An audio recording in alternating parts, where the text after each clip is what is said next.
Alright, after a long hiatus, I'm finally back and ready to do some videos. This time we're taking on a different angle. Usually I record from that side, but I just chose to do it on this side because, yeah, no particular reason, just wanted to do it from this side. Also, you'll notice some, little room changes. Back there used to be the drawers, not anymore, it's a bookshelf. I did that myself. But anyway, you're not here for that, you're here for psychology. And more specifically in this video, we're going to complete psychology, mental health fully. Part 3, final part, we're going to get it done. So let's go. Now, straight into it, this is the other medical model that you'll be needing to know, which is brain abnormality. Now, brain abnormality is pretty simple. Basically, it's just people who have schizophrenia have noticeable brain differences. Yeah, pretty much that. I mean, that's pretty much it. Now, the study that you'll need to, kind of link into this, because you need to provide evidence for this. You can't just say something and without any, base to it. So Van Earp is the man who's linked to this theory, I'd say. Well, it's not theory because it's true, but he's linked to this idea.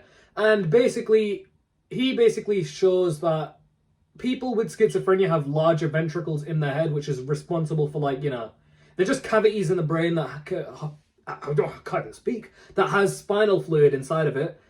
Other evidence for this is also from the people with schizophrenia. They have smaller volumes of, hippocampus. Hippocampus is usually responsible for storing your memory and your navigation. So yeah, you know that. And finally, the nucleus accumbens. Let me just take a nucleus accumbens. Accumbens? I don't fucking know. But yeah, it's got a smaller version of them, and they're responsible for your reward circuit with serotonin and stuff like that. And yeah, that's pretty much that. I mean, it's not too hard, is it? You should know this. Come on, into the non-scientific medical models. We have the first one being the cognitive explanation behind mental illness. So now there's going to be 3 different versions. We have obviously the one we're doing now, cognitive. Second one being behaviorist, and the third one being psychodynamic. They're all, a bit long to get through, but for the most part, they're quite simple to understand. Because you have me. So let's go. So with cognitive area, it views, mental illness as occurring because of dysfunctional thinking. And more specifically, dysfunctional thinking being you're a bit, you're thinking a bit too negatively. Yeah, and because of you thinking negatively, it comes out inaccurately. And as a result, it causes depression.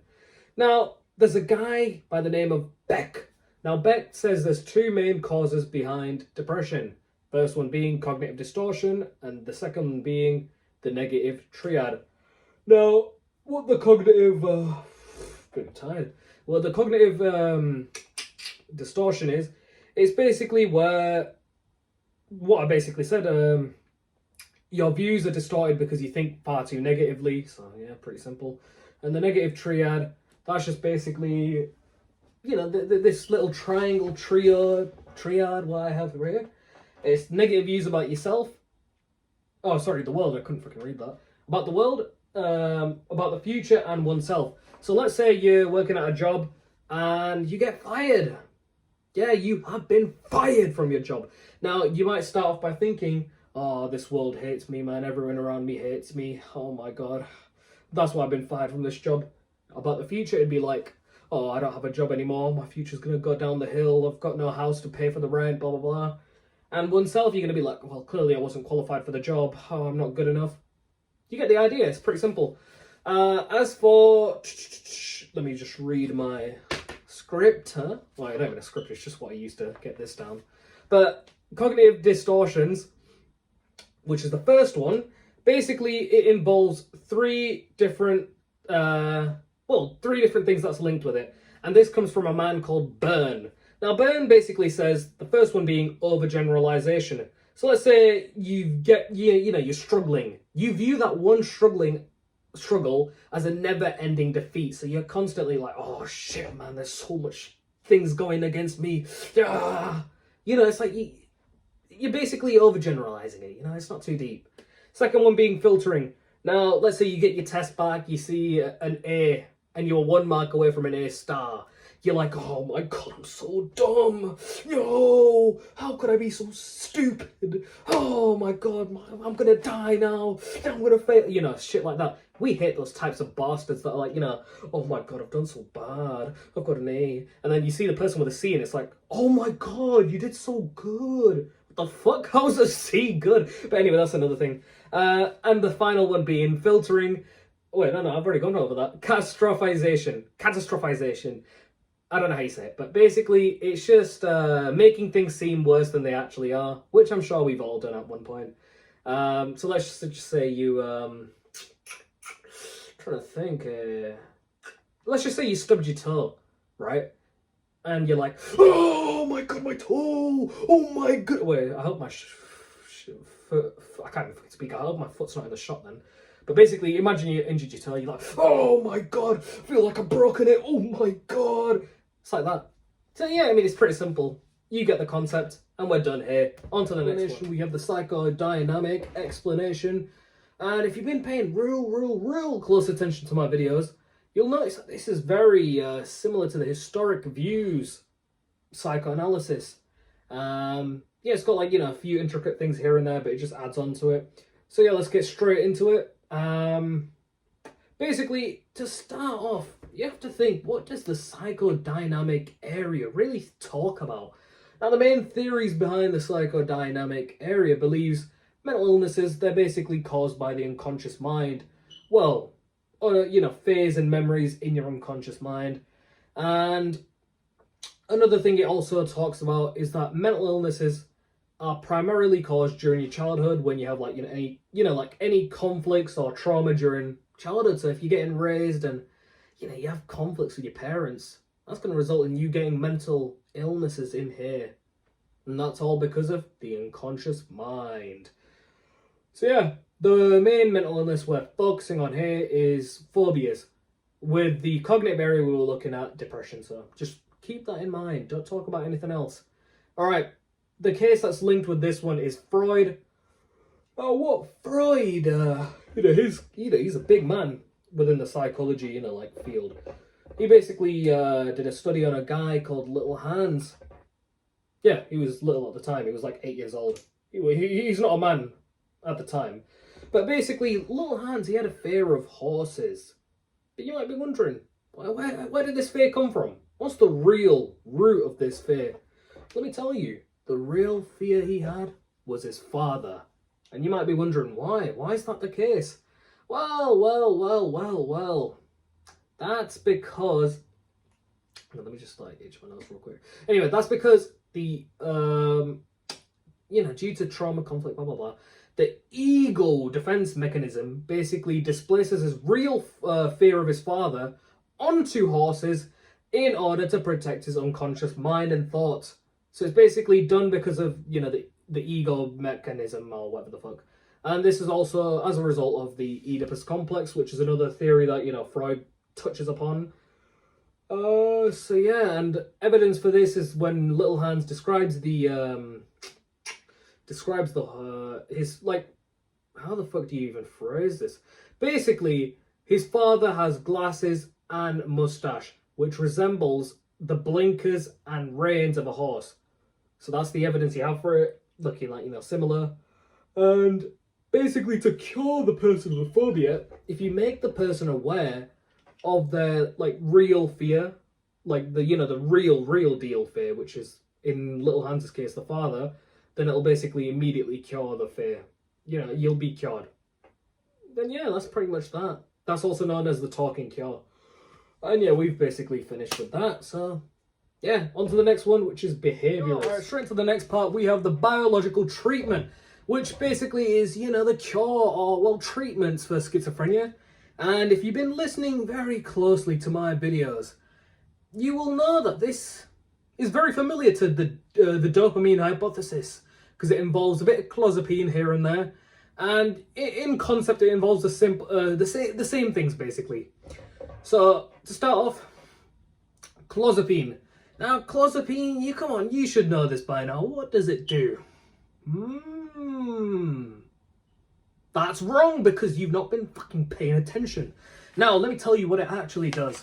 Now, clozapine permanently binds to the D2 receptors, which are located in the ventral striatum, and this proceeds to do a bit of special thing. It permanently binds to the receptors, and as a result, prevents the dopamine from binding to the receptors, and as a result, it reduces positive symptoms of schizophrenia, such as hallucinations or delusions. Yeah, simple enough. Next one, we have atypical antipsychotics. Whatever. Anyway, these work in like a similar way. I might say different there, but it's pretty much similar. It's the exact same. The only difference being, they're only temporary instead of permanent, and it should also reduce any movement side effects. So if you take clozapine, you'll experience a bit of movement symptoms or side effects related to movement. But this, you won't experience that. This is also quite effective when other treatments aren't. And finally, there are side effects to this, like any other drug out there. Yes, pharmacists, they're lying to you. They've all got side effects. The next time you take paracetamol, remember, your brain's dead, it's slowly dying. Anyway, the side effects include sleepiness. So if you take it, you'll be a bit drowsy. Another one is neuroleptic malignant syndrome, where it's a rapid neurological disorder that causes death. It's not looking good if you take it, no. Another one is low white blood cells, and it requires you to basically go, get a monthly checkup from the doctors, which involves injections. If you have a fear of injections, it's not looking good for you. And finally, you will gain weight if you take this. So overall, the side effects are not too good, but that comes with any drugs. So yeah, that's basically the biological treatment done. Next thing we're on to is the non-scientific medical models. Know this. All right, straight to the next part. We have the behaviorist view of mental illness. Now, this one's also quite, easy to wrap your head around, to say. So let's get into it. Now, basically, the behaviorist approach basically sees that all mental illnesses are basically behaviors that are, learned. So any mental illness you have, you learn how to have that mental illness. God, my speech is kind of off today. Anyway, so where it basically began is through Pavlov. And he basically says, there's a thing called classic conditioning, and that's how you actually learn mental illness. Now, what classic conditioning is here, I've got it on like a little diagram so you can understand it better. Because explaining this through words is going to be kind of hard, so I'll explain it through this. So let's get it in the shot. All right, so here we see the unconditioned stimulus, which is the dog food. And here we see the dog, and the unconditioned response, which is him salivating. He's like, oh my God, food! And then, he's got fucking like drooling and shit. Next, we have the dog, next we have a bell, which is neutral stimulus. So the bell is neutral, and the dog has no response to it because you don't know what the fuck the bell is. But if you combine these two together, so the bell plus the unconditioned stimulus being the food, the dog's going to be like, holy shit, bell equals food. And then he basically starts to associate them two together. So as soon as the bell goes off, he's like, oh, nom, nom, nom. Like, drool comes out basically. So the bell gets associated with the food. And that's, basically classic conditioning. Quite simple to understand. It is kind of a long thing to understand. In the actual exam, just do a diagram and you should be good. Alright, so now we get into the case study of Watson and Rayner. Now, Watson and Rayner, you might be wondering, what have they investigated? Well, similarly to Freud, they also investigated kids. I don't mean like that, but basically they investigated a child by the name of Little Albert. I don't know that's not his real name, but we'll just go with it. He was like, I don't know how old he really was. He was an 11-month-old, just saw it here. Basically, he showed no fear towards, white rats. But Watson and Rayner, they were like, we have to prove that phobias are learned. We're going to make this little bitch scared of rats. So what they did is they, had the rat with the child, and he was like, ha ha ha, oh my god, it's a furry little thing. Then they banged a loud ass noise. And as soon as the loud noise went off, you know, the kid started crying. He didn't like loud noises. Now, every time he saw the rat, it was paired along with the loud noise. And obviously, over time, he started to associate the white rat with the loud noise.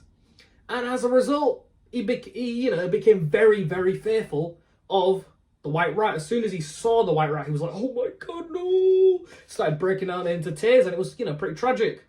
And basically, they just proved that, the phobias are learned, and his phobia of white rats lasted a long time. It also transferred over to other furry objects, such as like a teddy bear, beard, I don't know, rabbit. So if he saw me, he'd start breaking down in tears because of my beard. So yeah, it's not too good. And so yeah, that's what Watson and Rayner basically demonstrated. They basically showed that phobias can be learned. Another little fun fact for Watson and Rayner: Watson was a guy who was, married. Rayner was like his little assistant. And basically, he ended up cheating on his wife with Rayner. So yeah, it's just a bit of a shocking info, no? But anyway, next types of conditioning we have is operant conditioning. This is basically just learning from the consequences of your action. So yeah, it's pretty much that. And next we also have these three right here. We've got positive reinforcement, where let's say you do a behavior that's very good. Positive thing happens, then that reinforces that behavior. So you're out on well, actually no. Let's say you do your revision like I am. I know, I'm a hero right here. And I get an A star. That's going to make me want to reinforce the behavior of revising to get an A star. Quite simple. Next one, we have negative reinforcement. Now, you might be thinking negative behavior, bad, blah, blah, blah. No, don't think like that. It's something else. Basically, you do a behavior, right? Which is, not so good for you. Let's say you're stressed. You're stressed in the mind. You're just constantly stressed. Now, the type of thing you might do to remove that is smoke some weed or maybe drink some wine. Now, as a result of that negative stimuli is removed. And that basically reinforces this type of behavior of smoking weed or drinking wine or some shit like that. Not that I would know, because I've not done either, but I'm just letting you know. Anyway, the final one is punishment. Basically, you do a bad behavior, a negative consequence happens as a result. So let's say you, destroy your mum's laundry, or, don't do the laundry, don't do the dishes, I don't know. A negative consequence being you get beaten up. That weakens this behavior from ever happening again, and you're not likely to do it ever again. And that's pretty much all three of the non-scientific views on mental illness. Quite simple, and you should know it.